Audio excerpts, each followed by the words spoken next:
I think it was maturity maybe uh, played a part in why I never got anything finished at the time. I was Right. always finding other things to do and never fully finishing a story. I tried to write.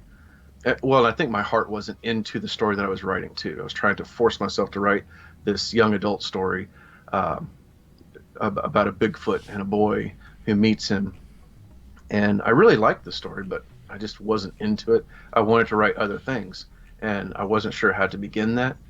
So whenever down the road, it got to the point where the kids are now in school, and I went ahead and got a job, and so writing went on the back burner. And every once in a while, I'd tinker with it and play with it a little bit, write a little something whenever I'd have a inspiration.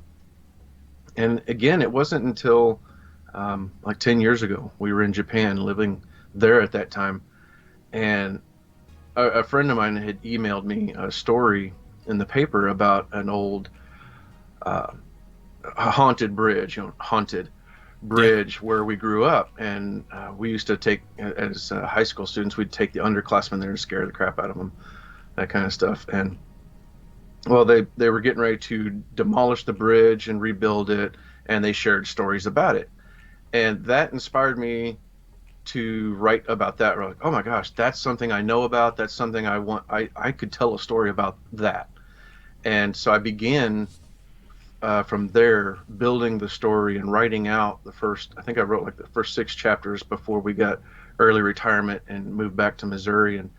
And again, for the next couple of years, our first house, and the problems that come with owning your first house, Yeah.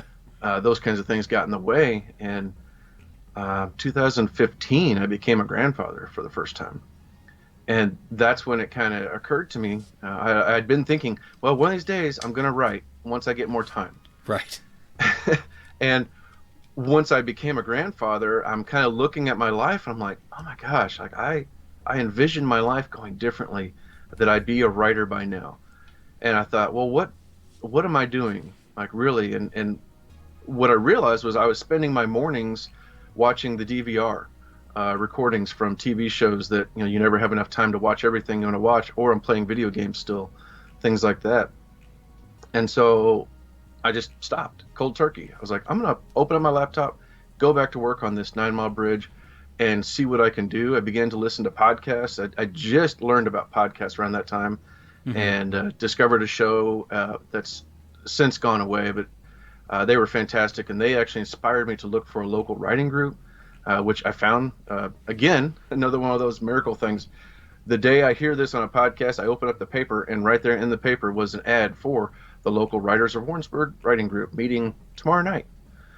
And I was like, wow, okay, I'm gonna do that.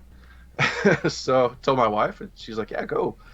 And so from 2015 on, I worked on my story, and then finally in 2018, I hit that publish button, and my first book was born.